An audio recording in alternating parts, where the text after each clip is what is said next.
آج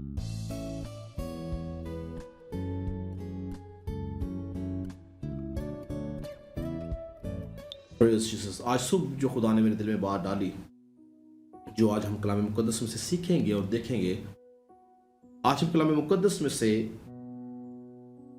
ایک عقاب کی زندگی کے بارے میں دیکھیں گے کہ کس طرح سے ایک عقاب کے اندر ہمیں ایک ایماندار شخص نظر آتا ہے، کس طرح سے عقاب خدا کو ظاہر کرتا ہے، اور عقاب میں کیا صفات ہیں جو ایک ایماندار کے اندر ہونی ضروری ہے۔ ہم اپنے مرکزی حوالہ کی طرف چلیں گے، یہ وہی حوالہ جو ہم نے شروع میں پڑھا، یسایہ نبی کا صحیفہ، اس کا 40 باب اور اس کی 27 سے 31 تک میں آپ کے سامنے پڑھوں گا، غور سے سنیے گا۔ خدا کلام میں یوں مرقوم ہے، پس آئے یعقوب تو کیوں یوں کہتا ہے، اور آئے اسرائیل تو کس لیے ایسی بات کرتا ہے کہ میری راہ خداوند سے پوشیدہ ہے اور میری عدالت میرے خدا سے گزر گئی۔ کیا تو نہیں جانتا؟ کیا تو نے نہیں سنا کہ خداوند خدائے ابدی و تمام زمین کا خالق تھکتا نہیں اور ماندہ نہیں ہوتا؟ اس کی حکمت ادراک سے باہر ہے، وہ تھکے ہوئے کو زور بخشتا ہے اور ناتوان کی توانائی کو زیادہ کرتا ہے۔ جوان بھی تھک جائیں گے اور ماندہ ہوں گے، اور سورما بالکل گر پڑیں گے، لیکن خداوند کا انتظار کرنے والے از سر نو زور حاصل کریں گے۔ وہ عقابوں کی مانند بالوں پر سے اڑیں گے، وہ دوڑیں گے اور نہ تھکیں گے، وہ چلیں گے اور ماندہ نہ ہوں گے۔ تو مرد خدا یسایہ جب قوم بنی اسرائیل کو، یعقوب کے گھرانے کو تسلی دیتا ہے، ان کے لیے امید کی بات کرتا ہے، تو وہ ان سے ایک خاص بات کہتا ہے کہ جب ہم خداوند کا انتظار کرتے ہیں تو اس کا انتظار کرنے والوں کو خدا زور بخشتا ہے۔ آج صبح ہم کلام مقدس میں سے عقاب کے بارے میں دیکھیں گے، سیکھیں گے کہ کس طرح سے عقاب کو مسیحی زندگی کی بہترین مثال بنا کر بائبل مقدس کے اندر پیش کیا گیا ہے۔ کس طرح سے ایک حقیقی ایماندار اپنے اندر عقاب کی بہت سی خصوصیات رکھتا ہے، کس طرح سے ایک عقاب جو ہے وہ ایماندار کو بھی ظاہر کرتا ہے اور عقاب خدا کو بھی ظاہر کرتا ہے۔ بائبل مقدس کے اندر دو چیزیں ایسی ہیں جن سے خدا نے اپنے آپ کو تشبیہ دی ہے۔ ایک عقاب سے خدا اپنے آپ کو تشبیہ دیتا ہے، اور دوسرا شیر سے، ببر شیر سے خدا اپنے آپ کو تشبیہ دیتا ہے۔ اور یہ دونوں ایسے پرندہ اور یہ ایسا جانور ہے جو اپنے اندر بہت سی خدا کی صفات رکھتے ہیں، ان کا رویہ، ان کے بہت سارے کام ایسے ہیں جو خدا کرتا ہے۔ اور آج ہم دیکھیں گے کہ کس طرح سے عقاب کے اندر ہمیں ایک حقیقی ایماندار نظر آتا ہے۔ اور یاد رکھیں، اس کے بعد زمین کے اوپر انسان واحد مخلوق ہے جس کو خدا نے اپنی صورت، اپنی شبیہ کی مانند بنایا، اور انسان کے اندر خدا نے اپنی خصوصیات کو، اپنے ایٹریبیوٹس کو، اپنی صفات کو، اپنے کردار کو اور اپنے اختیار کو رکھا۔ بائبل مقدس جو ہے وہ تقریباً 32 سے 34 دفعہ عقاب کی بات کرتی ہے، اور بہت سارے حوالہ جات پرانے عہد نامہ کے اندر تقریباً 27 سے 28 ایسے حوالہ جات ہیں جو عقاب کے بارے میں بتاتے ہیں پرانے عہد نامہ کے اندر، اور نئے عہد نامہ میں تقریباً 5 سے 6 حوالہ جات ایسے ہیں جو عقاب کے بارے میں بتاتے ہیں۔ یاد رکھیں، جس طرح سے جنگل کا بادشاہ شیر ہے، اس طرح سے پرندوں کا جو بادشاہ مانا جاتا ہے وہ عقاب ہے۔ عقاب کو پرندوں کا بادشاہ کہا جاتا ہے، اور عقاب جو ہے وہ ایک پروکار، ایک خود مختار، ایک طاقتور، پھرتیلا، دلیر، بے خوف، جہو جلال سے بھرپور، خوبصورت اور بہت سی الہی صفات سے بھرا ہوا ایک پرندہ ہے۔ یہ ایک فتح مند پرندہ مانا جاتا ہے جو کہ تیز نظر بھی ہے، کسی چیز سے ڈرتا اور گھبراتا نہیں ہے، اور یہ اپنے اندر حکمرانی طبیعت رکھتا ہے۔ اس کو